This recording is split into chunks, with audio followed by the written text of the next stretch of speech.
Hello students, अभी तक हम लोगों ने अपने बेसिक स्ट्रेंथ के इस टॉपिक में एल्फेटिक amine, aromatic amine, carbon ion, ठीक है, और अमाइड्स का बेसिक स्ट्रेंथ कवर कर लिया था। इस लेक्चर में हम लोग उसका लास्ट पार्ट कवर करने वाले हैं, जिसमें हम लोग ऑर्थो पोजीशन पर अगर एरोमेटिक अमाइन है और वहाँ कोई ग्रुप लगा दे तो बेसिक स्ट्रेंथ पे क्या फर्क पड़ता है। ठीक है, चलिए स्टार्ट करते हैं। तो अपने टॉपिक का नाम है solvation effect. The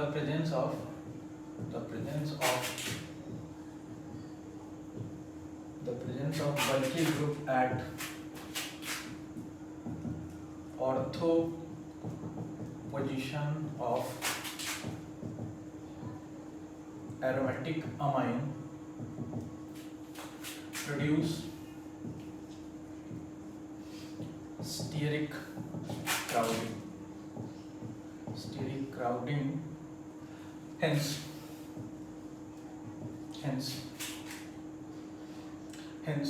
the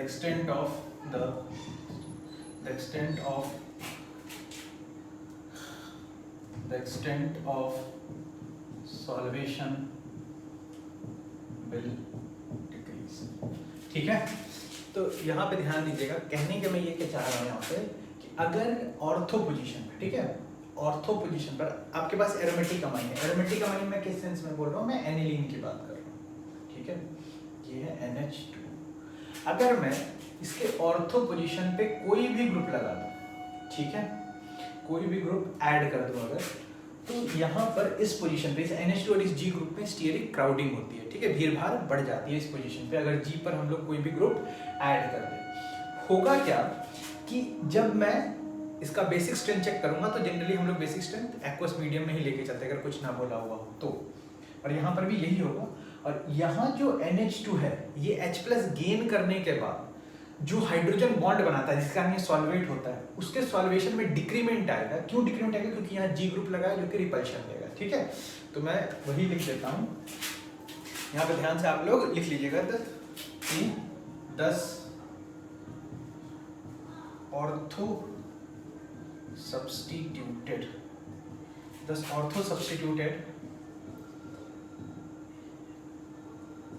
substituted aniline will behaves as poor base when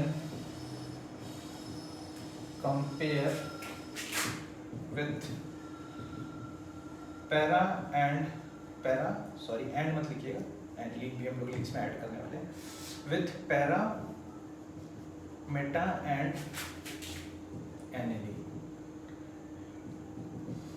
ठीक है, आप क्या देख रहे हो कि ऑर्थो पोजीशन पर अगर आपने कोई ग्रुप लगाया तो वो सॉल्वेशन को डिक्रीज करेगा। कैसे करेगा? एक नीचे एक छोटा सा एग्जांपल लेंगे। ठीक है, और अगर वो सॉल्वेशन को डिक्रीज करता है तो जो ये ऑर्थो सब्स्टिट्यूटेड एनिलीन है इसका बेसिक स्ट्रेंथ नॉर्मल एनिलीन से और मेटा और पैरा आइसोमर से भी कम हो जाएगा। मतलब मैं कहना ये चाह रहा हूँ कि अगर आपने यहाँ NH2 ऐड कर दिया और यहाँ एक G ग्रुप लगाया, ठीक है, तो आप इसके सारे आइसोमर ले लो।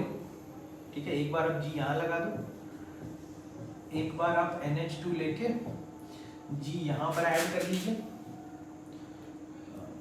और एक बार आप नॉर्मल एनिलीन भी ले लीजिए।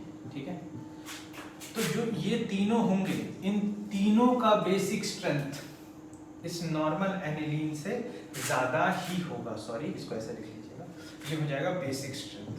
और इसी इफेक्ट को हम लोग बोलते हैं सॉल्वेशन इफेक्ट। कभी कभी इसी इफेक्ट को SIP भी बोल देते हैं, स्टीरिक इनहिबिशन ऑफ प्रोटोनेशन। चलिए अब यहाँ से आगे बढ़िए, बहुत ध्यान से देखिएगा कि ऐसा हुआ क्यों। मैं 2 एग्जाम्पल ले रहा हूँ। ठीक है, एग्जाम्पल नंबर 1, इसमें आप नॉर्मल एनिलीन रखिए। ठीक है, अगर मैं इसे एक H+ दे दूं तो क्या होगा, बहुत ध्यान से समझिएगा। इस तरह से 3 H के साथ कनेक्ट हो जाएंगे और relative size of this N connected with H will increase. Relative size बढ़ जाएगा। पहले NH2 था जो कि उससे NH3 का साइज बड़ा हो जाएगा। अब आप एक सेकंड एग्जांपल इसी में पकड़ो, और यहाँ पर आपने 2 H लगा रखे ग्रुप सेम है और यहाँ एक G ग्रुप लगा दो जो कि रिलेटिव साइज में थोड़ा बड़ा है। हाइड्रोजन नहीं, उसके अलावा कुछ भी हो सकता है। ठीक है, आपने यहाँ H+ दिया, H+ दोगे तो फिर वही चीज, जैसे यहाँ पर अटैक हुआ था वैसे ही यहाँ पर भी अटैक होगा और ये इसके साथ कनेक्ट हो जाएगा। ठीक है, अब आप जरा ध्यान दीजिएगा, यहाँ पे बहुत ध्यान से इस बात को समझिएगा कि अब जो रिलेटिव साइज है इस नाइट्रोजन का वो बड़ा हो गया। ऑब्वियस बात है, पहले भी बड़ा हुआ था, लेकिन बगल में कोई क्राउडिंग देने के लिए नहीं था। जब ऑर्थो पोजीशन पे आया तो क्राउडिंग स्टार्ट हो गई। ठीक है, तो यहाँ पर थोड़ा रिपल्शन वाला फैक्टर आ गया। दूसरा, ये जो हाइड्रोजन है ये पानी के साथ हाइड्रोजन बॉन्ड फॉर्म कर लेगा। ठीक है, तो यहाँ कोई प्रॉब्लम नहीं आने वाली। लेकिन इस केस में जब ये पानी के साथ हाइड्रोजन बॉन्ड बनाएगा तो एक प्रॉब्लम आएगी। वो प्रॉब्लम क्या है कि ये जी ग्रुप पानी को धक्का मारेगा। ठीक है, जी ग्रुप और पानी में क्या होगा, रिपल्शन, और इस रिपल्शन के कारण जो हाइड्रोजन बॉन्ड ये बनाने वाला है नाइट्रोजन, ठीक है, नाइट्रोजन की जो हाइड्रोजन है वो ज्यादा इफेक्टिव नहीं होगा। तो यहाँ पे आप समझिएगा जरा कि अगर हाइड्रोजन बॉन्ड इफेक्टिव नहीं होगा तो सॉल्वेशन ही होगा। ठीक है, सॉल्वेशन जितना ज्यादा हाइड्रोजन बॉन्ड होता है उतना ज्यादा सॉल्वेशन होगा। जितना, क्योंकि यहाँ पर जी ग्रुप लगा, ये धक्का मार रहा है तो पानी स्ट्रॉन्ग हाइड्रोजन बॉन्ड नहीं बना पाएगा, तो हाइड्रोजन बॉन्ड नहीं होगा तो सॉल्वेशन कम हो जाएगी। ठीक है, कभी कभी तो लोग ऐसा भी लिख देते हैं कि बड़ा ग्रुप हो तो ऑलमोस्ट नेग्लेक्ट कर देते हैं, बोलते सॉल्वेशन ही नहीं होगा।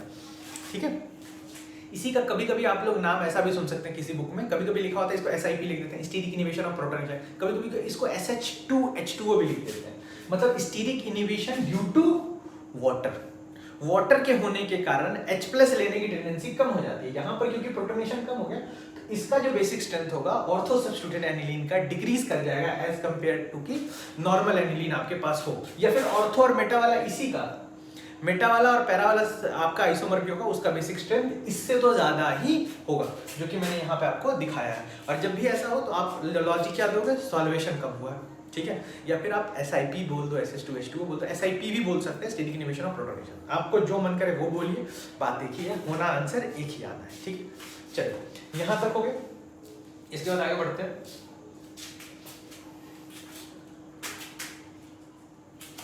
देखिए बहुत ध्यान से देखिएगा, यहाँ हम लोग कुछ एग्जाम्पल करने वाले हैं, बहुत ध्यान से। एग्जाम्पल नंबर 1, ठीक है, NH2, यहाँ एक CH3 लगा हुआ। ठीक है, हम लोग क्या करने वाले, 2-3 एग्जाम्पल लेने वाले हैं। NH2 और यहाँ CH3 लगा, यहाँ पर NH2 और यहाँ पर एक CH3 लगा दीजिए। अब क्वेश्चन ये है कि एसिडिक बेसिक स्ट्रेंथ का ऑर्डर क्या होगा। चलिए बहुत ध्यान से देखिए, यहाँ पर क्या हो जाएगा बताइए, ये जस्ट इसके बगल में, तो फिर कौन सा इफेक्ट होगा, सॉल्वेशन इफेक्ट, या फिर बोल सकते हैं सॉल्वेशन कम होगा इसका, इसी को SIP भी बोल सकते हैं, या फिर ऑर्थो इफेक्ट भी बोल देते हैं, है कि नहीं। याद करिए, जब बेंजोइक एसिड में ऑर्थो इफेक्ट होता है तो एसिडिक स्ट्रेंथ बढ़ जाता है, लेकिन ये क्या है, एनिलीन में ऑर्थो इफेक्ट होता है तो एसिडिक स्ट्रेंथ घट जाता है। ऑर्थो भी लिख देते हैं कहीं कहीं, किसी किसी बुक में ऑर्थो भी लिखा हुआ मिलेगा, तो घबराइएगा मत। इसको हम लोग यहाँ पर तो क्या हो जाएगा, इसको SIP लिख दीजिए, अब SIP लिखिए, सॉल्वेशन लिखिए, बात लिखिए। यहाँ पर क्या होगा, अब ये ग्रुप दूर चला गया तो सॉल्वेशन में काम नहीं करेगा, प्लस I करेगा, और यहाँ पे चला गया तो प्लस हाइपर कॉन्जुगेशन। अब आप बताइए, इसका तो सबसे कम, ठीक है, सॉल्वेशन वाला ही फंडा लग गया, इन दोनों में आप बताइए। तो ये यहाँ प्लस I से इलेक्ट्रॉन देना है, हाइपर कॉन्जुगेशन, ज्यादा इलेक्ट्रॉन कौन देगा, सही, हाइपर कॉन्जुगेशन से देगा। अगर हाइपर कॉन्जुगेशन से ये ज्यादा इलेक्ट्रॉन देता है तो ऑब्वियस सा बात है, ठीक है। इसका मतलब आंसर इज, अगर आप इसको A मान रहे हो, इसको B और इसको C, तो आंसर इज CBA, ठीक है। चलो आगे बढ़ो, आई थिंक आपको ये बात समझ में आ गई होगी। अब इसी को कंटिन्यू करते हुए हम लोग यहाँ पर NO2 का एडिशन पढ़ रहे हैं। NO2 का एडिशन नहीं, मतलब NO2 लगा दिया आप लोगों ने, नाइट्रो एनिलीन लेके इस कॉन्सेप्ट को फिर से कवर करते हैं। चलिए थोड़ा प्रैक्टिस भी हो जाएगा इसी बात में। देखिए एक बार वीडियो पॉज करिए, अटेम्प्ट करिए, फिर फटाक से मैं आंसर बताऊँ, फिर मेरा आंसर चेक करिए आप अपने साथ, ठीक है। चलिए तो यहाँ बहुत ध्यान से देखिएगा, अगर मैं इसको ABCD मान के चलता हूँ, मैं बोल देता हूँ यहाँ माइनस M लगाएगा, इलेक्ट्रॉन खींचेगा, यहाँ क्या करेगा प्लस I, तो यहाँ पे भाई माइनस M, यहाँ माइनस I है, सॉरी प्लस I बोल दिया है ना, माइनस I, और यहाँ पर तो क्या हो जाएगा भाई, यहाँ तो कांड हो जाएगा, सबसे खराब तो वही होने वाला है ना। आप उसको सॉल्वेशन इफेक्ट बोल दो, लेस सॉल्वेशन इफेक्ट ऐसा बोल सकते हैं। और ये तो भाई यहाँ तो एटलीस्ट कोई खींच तो नहीं रहा है, तो D का सबसे ज्यादा, D के बाद B के बाद A, और भाई इसमें तो SH2H2 हो गया ना, मतलब SIP हो गया या फिर सॉल्वेशन इफेक्ट हो गया, तो C वाला यहाँ चला गया। देखिए बात समझ में आ रही? चलिए बहुत बढ़िया। आगे क्वेश्चन नंबर 3। तो हम लोगों ने NO2 लगा लिया, ये भी लगा लिया, OCH3 लगा लिया। ठीक है, जरा मैं इस बार OCH3 लगाते समय मैं आपको आंसर बताऊंगा, इसको नोट करके लिख लीजिएगा। ठीक है, यहाँ पर थोड़ा कांड हो जाता है, एक जगह कांड हो जाएगा, अगर आप ध्यान नहीं दीजिएगा तो आपका गेम हो जाएगा। यहाँ पे NH2 और यहाँ पे लगाइए OCH3, यहाँ पर NH2 और यहाँ से लगाइए OCH3। अब क्या होता है, यहाँ पर लोग इन जनरल कॉमन मेथड से चले जाते हैं कि सर ये तो प्लस m करेगा, ये माइनस i करेगा, और तो आंसर क्या होना चाहिए, सबसे ज्यादा a, फिर b, फिर c। तो आंसर आप बोल दोगे सर a b c, ये बेसिक स्ट्रेंथ का ऑर्डर है, पर ये गलत हो जाता है। इसलिए मैंने बोला इसको नोट करके लीजिएगा, यहाँ पर ये कांड हो जाता है। होता क्या है यहाँ पर, बहुत ध्यान से समझिएगा। ये तो भाई प्लस m कर रहा है, बहुत बढ़िया, प्लस m कर रहा है, तो भाई ये सबसे ज्यादा होगा बेसिक, माना मैंने ये होगा बेसिक। लेकिन यहाँ पर ध्यान दीजिएगा, यहाँ पर क्या हो रहा है, ये वाला ग्रुप माइनस i लगा रहा है। अब आप बोलोगे सर वो तो माइनस i से खींच रहा है, लेकिन असलियत में क्या होता है, यहाँ पर जो बात होती है, जब आप डेटा देखोगे तो बहुत पास पास की चीजें होती है। इसको आप ध्यान रख लो तो बहुत बढ़िया है। ठीक है, स्टार लगा लीजिएगा ताकि आपको ध्यान में रह जाए कि अच्छा ये बात ध्यान रखनी है। OCH3 देखो हर केस में तो नॉर्मल ही चलना है ना अपने को, जहां कहीं थोड़ा एक्सेप्शन आता है उसको ध्यान रख लीजिए। अब मानो एक कॉन्सेप्ट में 1 से 2 क्वेश्चन ऐसे हैं जहाँ पे आपको ध्यान रखना है, तो आप 2-3 बार रिवाइज करोगे सब कवर हो जाएगा, है ना। तो वैसे ही उसको लेके चला करेंगे हम लोग। यहाँ माइनस आइए, और यहाँ पर जो है ये सॉल्वेशन इफेक्ट लगता है, सॉल्वेशन इफेक्ट या फिर SI बोल दो आप। लेकिन यहाँ पर बाय डेटा ऑब्जर्व किया गया कि OCH3 का जो माइनस आई होता है ना वो यहाँ पे, अब आप फ्लोरीन में कहीं पे मत लगाइएगा, ठीक है, यहीं पे बस। तो ये ज्यादा खींच लेता है एज कंपेयर की SI। और ये जो O वाला है ना, ये पानी के साथ भी थोड़ा हाइड्रोजन बॉन्ड बनाने लगता है, तो पानी को उतना धक्का नहीं मारता जितना मारना चाहिए, है ना। तो बात ये हो जाती है कि भैया ठीक है ये वाला सबसे ज्यादा होगा, ठीक है, A तो ज्यादा होगा, लेकिन C फिर B। तो यहीं पर थोड़ा सा आपको आंसर में फिर बदल दिखेगा, और ध्यान रखिएगा यहीं फंसाया जा सकता है, अदरवाइज तो आप लॉजिकली चलोगे तो हर जगह सही ही होने वाला है क्वेश्चन। ठीक है, चलिए इसके बाद यहाँ पे आ जाते हैं हम लोग एक नेक्स्ट क्वेश्चन पे अपना। चलिए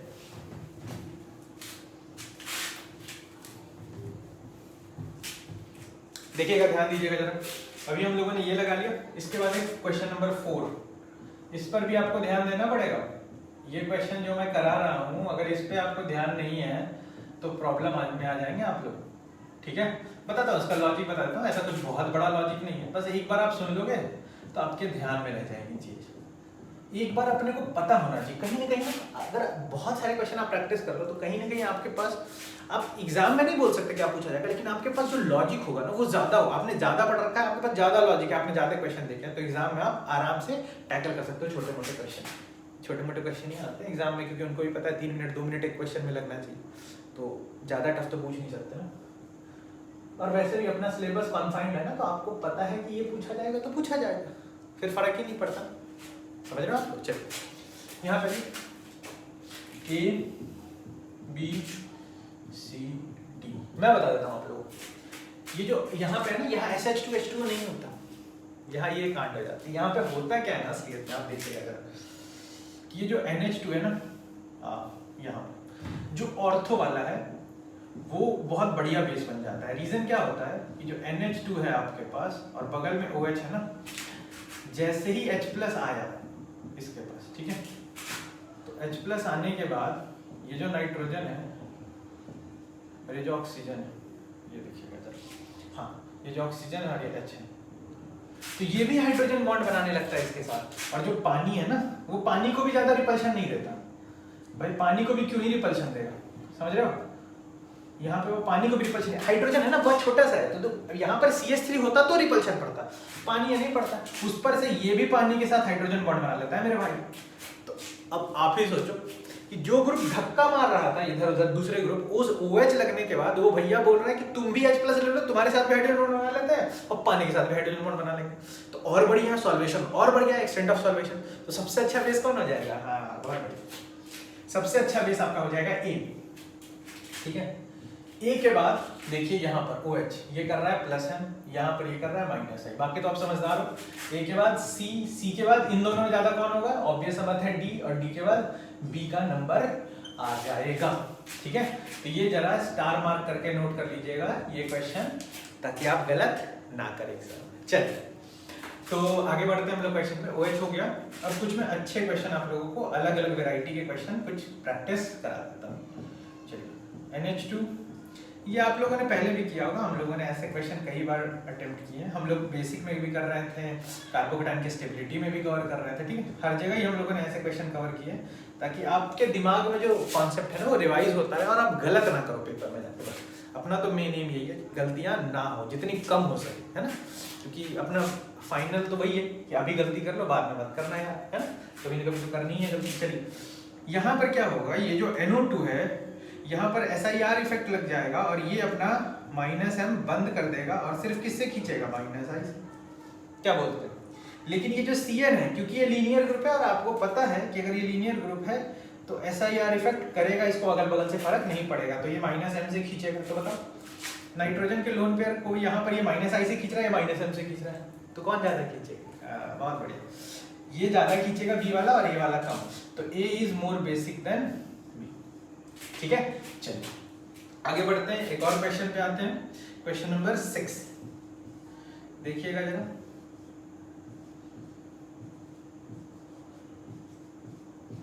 ये एक क्वेश्चन में PH करके भी लिख सकता था, पर मैं ऐसे इसलिए लिख रहा हूँ ताकि आपको जल्दी से समझ में आए, ज्यादा लॉजिक दिक्कत ना दे, ठीक है।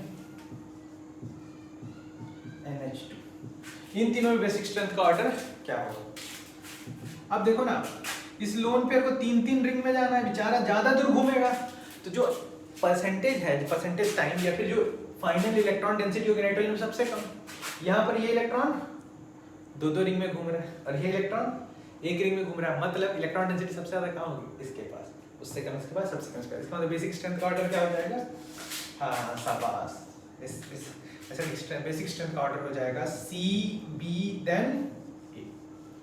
बोलिए, ठीक है, बहुत बढ़िया, आप लोग तो बहुत सही कर रहे हैं। चलिए आगे बढ़ते हैं, क्वेश्चन नंबर 7 पे आ जाइए, ठीक है।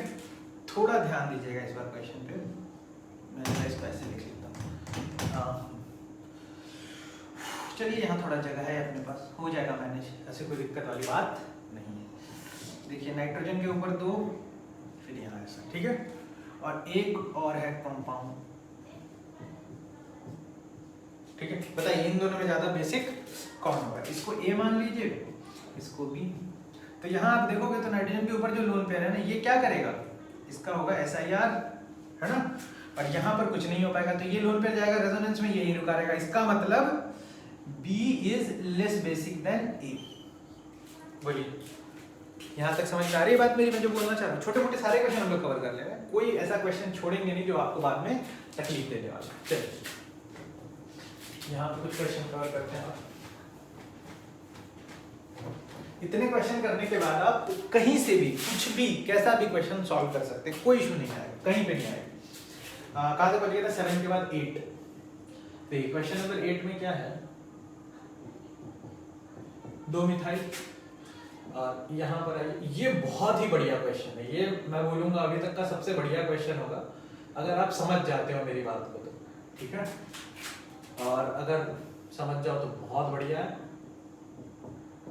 ठीक है। ये देखिए अब क्वेश्चन ये कि बेसिक स्ट्रेंथ का ऑर्डर क्या होगा, बहुत ध्यान से, ठीक है। यहाँ होता है कांट है, चलिए ध्यान दीजिएगा, ये A, ये B और ये C। देखो यहाँ पर लोन पर डीलोकलाइज होगा, लेकिन यहाँ SiR हो जाएगा, पहले से अपन जानते हैं ना, ये SiR हो जाएगा। देखो यहाँ पर CH3 ग्रुप है मेरे भाई, CH3 है, समझ में आ रहा है मैं क्या बोल रहा हूँ। तो बाद में मत बोलना कि सर CH3 नहीं दिखा मेरे को, ठीक है। तो यहाँ SiR होगा, तो मतलब इसका लोन पेयर भी यहीं रुका रहेगा, इसका लोन पेयर भी यहीं रुका रहेगा, इन दोनों में SiR होने वाला है। मुझे बात समझ में आ रही है मैं क्या कह रहा हूँ। ये तो अंदर गया तो भाई सबसे खराब तो A हो ही जाना है, कोई दिक्कत वाली बात नहीं है। लेकिन यहाँ पर ये लोन पेयर ना अंदर जाएगा ना ये अंदर जाएगा, क्योंकि दोनों में SiR हो रहा है, SiR हो रहा है, तो इसका मतलब क्या होगा कि रेजोनेंस जो होगा वो बंद हो जाएगा, ठीक है। चलिए रेजोनेंस बंद हो गया, लोकलाइज हो गया। लेकिन अब सुनिएगा जरा ध्यान से, अब लोग क्या बोलते हैं कि ज्यादा बेसिक ये कम बेसिक ये, नहीं, यही तो यहाँ गेम है। जैसे इसने हाइड्रोजन लिया, इसने हाइड्रोजन लिया, अब पानी जब हाइड्रोजन बॉन्ड बनाने आएगा या पानी उसको सॉल्वेट करने आएगा, तो यहाँ पर ज्यादा बड़े बड़े ग्रुप है तो ज्यादा तकलीफ होगी, लेकिन यहाँ पे कम तकलीफ होगी, तो यहाँ मोर सॉल्वेशन। इस वाले में क्या हो जाएगा, more solvation. Localise electron plus more solvation, और यहां पर localise electron plus less solvation. बताइए कुछ जा रहा है दिमाग में? ऑब्वियसली जा ही रहा होगा, तभी तो देख रहे हो वीडियो, नहीं तो इतने देर कौन बर्दाश्त करता है, तो मेरे को नहीं कर पाते सब। तो चलिए यहाँ आइए, तो सबसे ज्यादा हो जाएगा BCA, ठीक है, BCA। अगर आप ना, एक बात बता रहा हूँ, अगर आप वीडियो देख रहे हो और जो यहाँ तक बर्दाश्त कर पा रहे हो, सब बातें समझ पा रहे हो, आपसे सारे क्वेश्चन बन जाएंगे। ऐसा क्वेश्चन है ही नहीं जो ना बने। हाँ, आउट ऑफ सिलेबस अलग चीज है, पर सिलेबस में JEE main, JEE advance, NEET सब खत्म, सब बन जाएगा, कुछ नहीं छूटेगा। चाहे आप कहीं से भी कोई भी बुकलेट ले आओ, कोई भी क्वेश्चन ले आओ, ठीक है, इन्हीं सब में से कोई एक चीज लगने वाला और क्वेश्चन सॉल्व होने वाला। चलो, इवन कि इससे आसान ही होगा, जो भी होगा इससे तो बहुत ही आसान होने वाला। चलिए, तो और एक क्वेश्चन करते हैं, एक बढ़िया क्वेश्चन करते हैं। आइए जरा, इस क्वेश्चन को लिखने के लिए मेरे को थोड़ा स्पेस चाहिए होगा, थोड़ा बड़ा ही क्वेश्चन। चलिए, तो ऐसा करते हैं, ये लिख लेते हैं, और ये भी मेरे फेवरेट क्वेश्चंस में से एक है। NCH3 क्योंकि यहाँ एक बहुत जबरदस्त कॉन्सेप्ट लगने वाला है। NH लोन पेयर NH2, ठीक है, ये तो कुछ ज्यादा ही बड़ा बना दिया मैंने, चलिए कोई नहीं, क्या ही फर्क पड़ता है। NH2, ठीक है, चलिए मैं नाम लिखता जाता हूँ यहाँ पे, इसको जरा इसको अच्छे से देख लीजिए, अमाइड है, वीकेस्ट बेस, ठीक है ना। तो A B C D और E। अब देख लीजिए जरा, अब आपको ये बताना है कि बेसिक स्ट्रेंथ का ऑर्डर क्या होगा, ठीक है। एक बार अटेम्प्ट कीजिए, पक्का इसको अटेम्प्ट कीजिए, क्योंकि मेरे को पता है कि कांड जो होगा वो होगा C और B में C और B में ही कांड होता है। अगर आप समझ गए तो बहुत बढ़िया, बहुत बढ़िया, मतलब आप समझ आ रहे हो तो बहुत समझदार हो आप। अगर नहीं समझ पा रहे हो तो कोई दिक्कत नहीं, मेरी कैटेगरी में मैं भी नहीं समझ पाया था पहली बार में, है ना, तो बहुत बार ऐसा होता है, जब मैं पढ़ रहा था तो ये सब चीज़ें थोड़ी ऊपर से निकल जाती थी। चलिए आते हैं, देखिए यहाँ पे एक बात बताना, ये तो भैया मेरे A जो है ये तो अमाइड वाला ग्रुप है, ये तो अमाइड है ना। तो अमाइड क्या होता है? Weakest base. अमाइड के बारे में तो बात ही नहीं करना है ना, अमाइड हटा, सबसे कम, A की वैल्यू सबसे कम। उसके बाद आगे आइए, देखिए जरा ध्यान से ऑब्जर्व करिए, ये लोकलाइज है कि डीलोकलाइज्ड है? अरे ऐसा याद हो रहा है, दोनों साइड बड़ा बड़ा ग्रुप लगा, तो ये क्या है? लोकलाइज लोन पेयर है। ये वाला कैसा होगा? Delocalised lone pair. ये वाला कैसा होगा lone pair? Delocalised lone pair. और ये वाला कैसा होगा? शाबाश, लोकलाइज्ड। तो localised are more basic than delocalised. और ये वाला तो कांड हो गया, इसका तो खत्म, ये दोनों लोकलाइज्ड है और ये दोनों डीलोकलाइज्ड है। अब इन दोनों में ज्यादा बेसिक कौन होगा? यहाँ सबसे बढ़िया क्वेश्चन बनता है, ध्यान दीजिएगा, ये वाला लोन पेयर बेंजीन रिंग में जाएगा। अब ये वाला किसके पास जा रहा है? पहली बात तो ये, ठीक है, तो ये वाला जो है ना बेंजीन रिंग में नहीं जा रहा है मेरे पास, ये पता है किसके साथ जा रहा है? बहुत ध्यान से देखना, मैं एक बार बता रहा हूँ। हाँ ये कार्बन, और ये असल में C डबल बॉन्ड NH के साथ डीलोकलाइज हो रहा है। तो C डबल बॉन्ड NH ज्यादा माइनस एम करेगा या बेंजीन? तो C डबल बॉन्ड NH ज्यादा माइनस एम करेगा, बहुत ज्यादा, ठीक है। तो इसका मतलब कि B और E में ज्यादा बेसिक कौन हो? सॉरी, B और E में, B और C में। इसका मतलब है कि B is more basic than C, तो यहाँ पे आ जाएगा B, इसके आगे आ जाएगा C। अब ये दोनों आपके पास E और D बच गए, D और E। देखो अगर बहुत ध्यान से आपने पढ़ रखा है ना, बहुत ध्यान से देखा था एमेडीन वाला, तो ये एमेडीन का ही खानदान का, तो इसको यहाँ से छिपाइए, ये पूरा एमेडीन ही तो है, एमेडीन वाला लोन पेयर ही तो है। और एमेड सबसे ज्यादा बेसिक कौन होता है? एमेडीन, सॉरी एमेडीन नहीं, गोनेडीन, एमेडीन, फिर एल्फेटिक, देन एरोमेटिक, और सबसे लास्ट में अमाइड होता है, जैसा कि हम लोग पहले से डिस्कस कर चुके हैं। तो मेरे भाई आंसर आपको लिखना है, और ये होगा D और ये होगा E। देखिए बेसिक स्ट्रेंथ का ऑर्डर, ठीक, बहुत बढ़िया क्वेश्चन। अगर आप ये समझ पा रहे हो तो फिर तो कोई बात ही नहीं आपके लिए, इतना समझ पा रहे हो तो आपको सब समझ में आया। चलिए आगे बढ़ते हैं और थोड़े अच्छे क्वेश्चन, अब थोड़े से लेवल को और ऊपर ले जाते हैं, थोड़ा और खतरनाक क्वेश्चन देखते हैं जो मार्केट में है, 2-4 है और आपको मिल जाएंगे कहीं भी। कुछ अच्छी बुक्स हैं अपने सिलेबस में जिनमें ये क्वेश्चन आपको मिलने वाले हैं। चलिए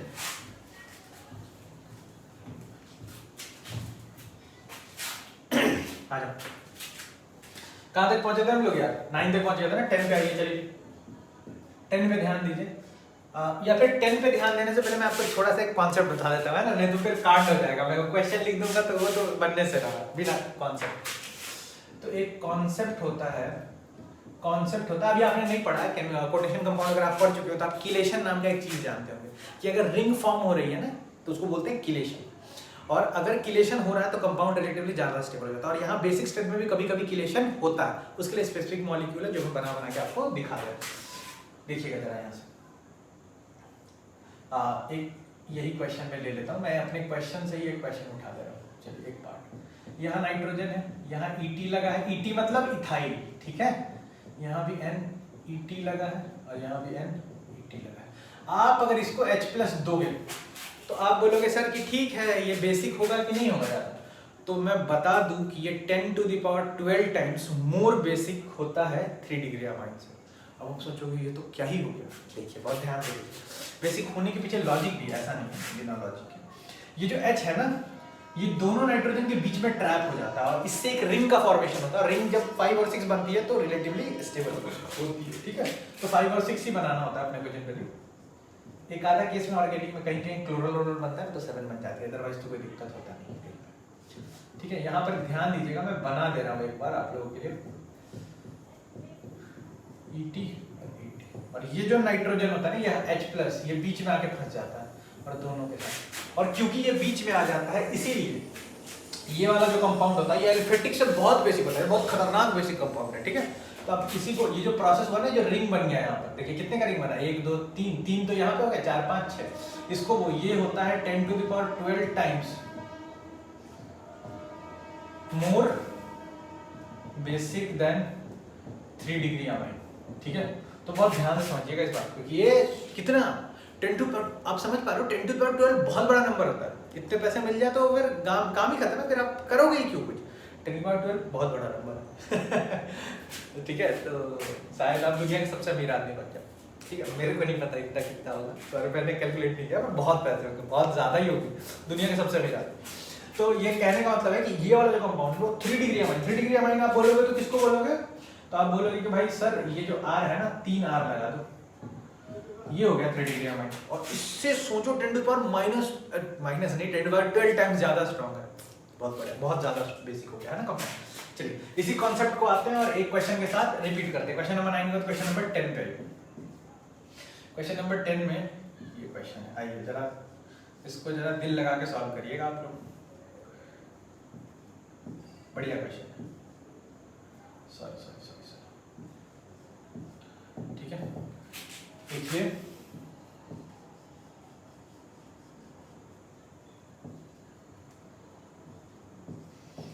जब मैं लिख रहा हूं तो आप भी लिखते चलिए, ठीक है, पॉज कर करके लिखते चलिए।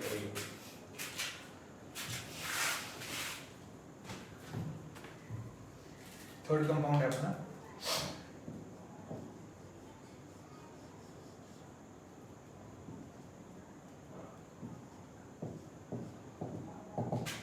चलिए इसको ले लीजिए A, ये है B और ये है C। बताइए सबसे ज्यादा बेसिक करो, एक बार वीडियो पॉज करिए, फटाफट सोचिए और याद रखिएगा 5 और 6 में मैट्रिक्स बनना चाहिए, ठीक है। ऐसे मत बना दिया, कितना बड़ा भी बना दिया, ऐसा नहीं करिए, ठीक है।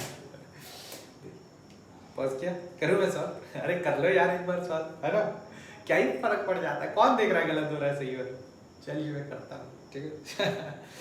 देखो यहाँ पर क्या होगा, सॉरी इसको देखिए, यहाँ पर क्योंकि सिंगल बॉन्ड है तो रोटेशन होगा, और रोटेशन होगा तो जो H+ आएगा कभी नाइट्रोजन इधर कभी उधर, लेकिन यहाँ पर क्या है, ये हमेशा कोप्लेनर रहेंगे, दोनों नाइट्रोजन जो है वो हमेशा कोप्लेनर एक ही प्लेन में रहेंगे। तो जो H+ है ना वो H+ आएगा और यहाँ आराम से फंस जाएगा, कोई दिक्कत वाली बात नहीं है। लेकिन ये रोटेट करते रहेंगे तो थोड़ा तकलीफ होगा H+ को फंसने में, यहाँ पर आके ऐसे किलेशन करने में। लेकिन ये अगर गोल घूम भी जाए तब भी यहाँ नहीं आएगा, ये नाइट्रोजन गोल घूम के यहाँ आएगा और ये डिस्टेंस ज्यादा है तो यहाँ किलेशन नहीं हो पाएगी। इसमें लिख लीजिएगा नो किलेशन, ऐसे लिख लीजिए ना, नो किलेशन, नो किलेशन, ठीक है। CH लिखिएगा, हाँ ठीक है, हाँ बढ़िया। अब ये देखिए ABC में सबसे ज्यादा बेसिक कौन हो जाएगा, A सबसे ज्यादा बेसिक, फिर B का नंबर और C सबसे कम बेसिक, ठीक है। छोटा मोटा कॉन्सेप्ट है, बहुत काम आता है। चलिए इसके बाद एक और क्वेश्चन है, चलिए क्वेश्चन नंबर 11। बताइएगा कि ये बात समझ में आ रही है या नहीं आ रही है। यहाँ पर ना ये क्वेश्चन आपको मिल ही जाएगा, कहीं ना कहीं तो मिल ही जाएगा, ऐसे क्वेश्चन बार बार मिल जाते हैं, ठीक है। यहाँ पर भी नाइट्रोजन गैस है और यहाँ पर NH2, या फिर यहाँ पर भी वही सेम रख लो, चलो NH2 क्यों करें। और आपसे पूछा जाएगा ये 1 नंबर है और ये 2 नंबर है, बताओ ज्यादा बेसिक कौन होगा, अटेम्प्ट करिए। अरे भाई मेरे ये ज्यादा बेसिक नाइट्रोजन होगा, क्योंकि अगर H यहाँ आके फंस गया तो किलेशन हो जाएगा, लेकिन H यहाँ आया तो कोई किलेशन नहीं होगा। इसका मतलब first is more basic than second, ठीक है। चल तो यहाँ तक बात समझ में आ गई होगी आप लोगों को। इसके बाद एक क्वेश्चन और कवर कर देता हूँ। चलिए थोड़ा सा एक छोटा सा कॉन्सेप्ट ना, वीडियो बड़ा तो हो ही गया है लेकिन क्या कर सकते हैं, हो गया तो हो गया। चलिए, क्योंकि अगर मैं पूरे कॉन्सेप्ट दिखाऊंगा ना तो टाइम तो जाएगा ही जाएगा, तो ये मैं वीडियो कितना भी छोटा कर लूँ पॉसिबल नहीं है, पता नहीं, मैं ट्राई करता हूँ छोटा करने का, पर छोटा हो नहीं पाता है। बहुत सारे लोग कहते हैं बहुत छोटा बनाओ, ज़्यादा लोग देखेंगे, लेकिन मेरे को लगता है कि मैं छोटा बनाऊंगा तो मेरे को 50 वीडियो लग जाएंगे एक छोटा सा कॉन्सेप्ट कवर करने, है ना, छोटा नहीं हो पाता है। चलिए हाँ, तो एक कॉन्सेप्ट ले लेते हैं, अमाइन इन्वर्जन का कॉन्सेप्ट है, ठीक है। अब यहाँ तक क्वेश्चन हो गया आपके, अब इस एकदम टफ लेवल वाला, टफ लेवल भी नहीं है, बोलिए एक टाइप ऑफ कॉन्सेप्ट है। अगर वो आपको मालूम है तो अमाइन इन्वर्जन तो आप फटाफट बना पाओगे, नहीं मालूम है तो नहीं बना। इन सब में अमाइन इन्वर्जन लगाने की जरूरत नहीं पड़ती, वो भी कॉन्सेप्ट है, लेकिन अपने सिलेबस में नहीं आता, पर फिर भी उसके क्वेश्चन आते हैं। तो चलिए हम लोग लिख लेते हैं, बस मैं थ्योरी नहीं लिखाऊंगा, बस कॉन्सेप्ट समझा दूंगा। ये लिख लीजिए अमाइन इन्वर्जन,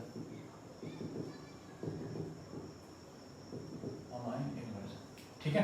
अमाइन इन्वर्जन में होता क्या है असलियत में, ये बात समझिए।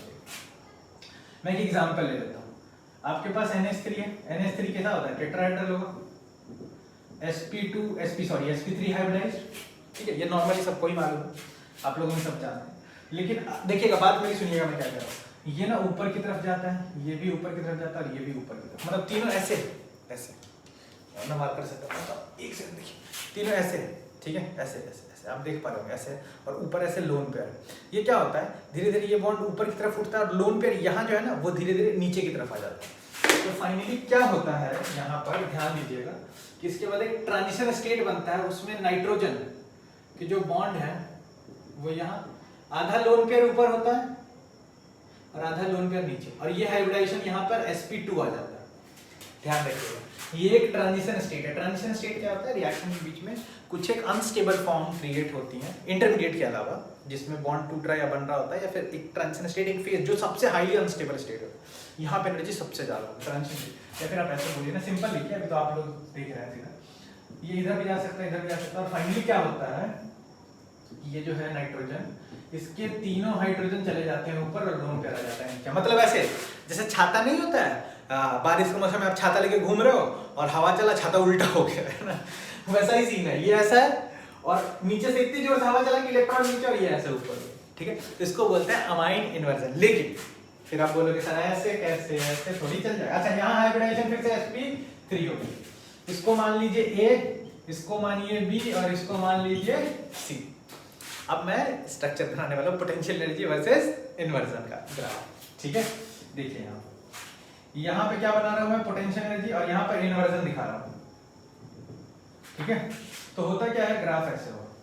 अच्छा, एक बात मेरी बात ध्यान रखिएगा कि ये दोनों जो बॉटम है ना, ये सेम लाइन पे लाइन करना चाहिए। अगर ये सेम लाइन पे लाइन नहीं कर रहा तो भाई मेरा ग्राफ जो है सो, अब हाथ से ही बनाऊंगा तो कितना करेक्ट बना पाऊंगा। ऐसा इस पॉइंट पर ए मॉलिक्यूल है, ए फॉर्म है, इस मॉलिक्यूल पे, इस पॉइंट पे बी है, और इस पॉइंट बी नहीं है मेरे भाई, सी है, और इस पॉइंट पे क्या है, बी, हाईली अनस्टेबल फॉर्म। और यही वाला अनस्टेबल फॉर्म आपको बस याद रखना है कि जब इन्वर्जन होगा तो बीच में sp2 बनेगा। sp2 का बॉन्ड एंगल कितना होता है, 120, याद कर लो मेरे भाई, नहीं तो कांड हो जाएगा बात। इसका बॉन्ड एंगल कितना होगा, अगर आप जानते हो तो ठीक है, नहीं जानते हो तो बॉन्ड एंगल 120 होना चाहिए। और यही 120 डिग्री तुमको डेल्टा जी वाला कॉन्सेप्ट, बहुत सारे क्वेश्चन होते हैं, डेल्टा जी वाला, बॉन्ड एंगल वाला, रोटेशन वाला, सब यहीं से कवर होता है, ठीक है। चलिए तो यहाँ पे आते हैं और कुछ क्वेश्चन करते हैं इस पर। चलिए तो एक क्वेश्चन आता है मैं उसको इधर से भी कवर कर सकता था इस कॉन्सेप्ट से, लेकिन ज़्यादा एक्यूरेट ये है तो इसी का करते हैं। चलिए एक क्वेश्चन होता है, क्वेश्चन नंबर कहाँ तक पहुँच गए थे? 11 पहुँच गए थे, तो चलिए 12 पे आ जाइए। एक क्वेश्चन इसके लिए, ये बड़ा फेमस टाइप का क्वेश्चन है, यहाँ लोन पे होता है, ठीक है, और यहाँ पर अब पूछा जाता है बताओ दोनों में से ज्यादा बेसिक कौन है, ठीक है। तो देखिए यहाँ पर क्या होगा, अमाइन इन्वर्जन होगा, इथाइल इथाइल तीनों साइड लगे हुए हैं ना, लेकिन यहाँ अमाइन इन्वर्जन नहीं हो सकता है। बोलो क्यों? अरे इसलिए कि ये ब्रिजहेड पोजीशन पे है और अमाइन इन्वर्जन के बीच में कैसा बनेगा, sp2 बन ही नहीं सकता, तो ये पॉसिबल ही नहीं। तो जब एक बात सोचिए, बहुत तेजी से इलेक्ट्रॉन ऊपर नीचे होगा ड्यू टू अमाइन इन्वर्जन, तो H+ आएगा तो आधा इलेक्ट्रॉन ऊपर आधा इलेक्ट्रॉन नीचे, ऐसा फील आएगा ना, बहुत तेजी से हो रहा है, तो रेजोनेंस वाला फील लीजिए, आधा इलेक्ट्रॉन ऊपर आधा इलेक्ट्रॉन नीचे, समझ में आ रहा है। लेकिन अगर दोनों इलेक्ट्रॉन एक साइड रुकेंगे तो बेसिक स्ट्रेंथ क्या होगी, ज्यादा होगी, और ज्यादा होगी इसका मतलब क्या है, इसका मतलब this compound is more basic than this, बस यहाँ बोलेंगे अमाइन इन्वर्जन। यहाँ पे लिख लीजिएगा no amine inversion because of bridgehead position. और इसको ब्रेड्स रूल बताता है, ब्रेड्स नाम के एक बेचारे साइंटिस्ट ने बोला था कि अगर किसी भी कंपाउंड के ब्रिजहेड पोजीशन पे sp2 बना तो हाईली अनस्टेबल हो जाएगा, इसलिए sp2 नहीं बनाना है, ठीक है। चलिए अनटिल एंड अनलेस जो रिंग का साइज है वो 8 हो जाए, 8 या 8 से ज्यादा, तब बना सकते हैं, अदरवाइज नहीं बना सकते। तो बताइए यहाँ क्या हो जाएगा, B is more basic than, बोलिए यहाँ तक बात समझ में आ रही? एक और शानदार क्वेश्चन है, देखिएगा यहाँ पे नाइट्रोजन है, यहाँ H है,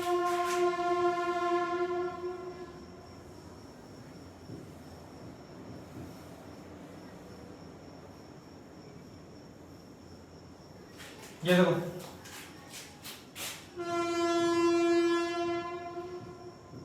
अब बताओ ये एंगल कितना है, 60 डिग्री, ये एंगल कितना है, 108 के आसपास होता है, मैं खुद ही बता रहा हूँ, 60 से तो ज्यादा ही होगा ना, इतना तो समझ पा रहे हो आप, तो ठीक है 108 होता है, ठीक है, थोड़ा भरोसा करो, आइसोमेरिज्म में सिखा दूंगा कैसे।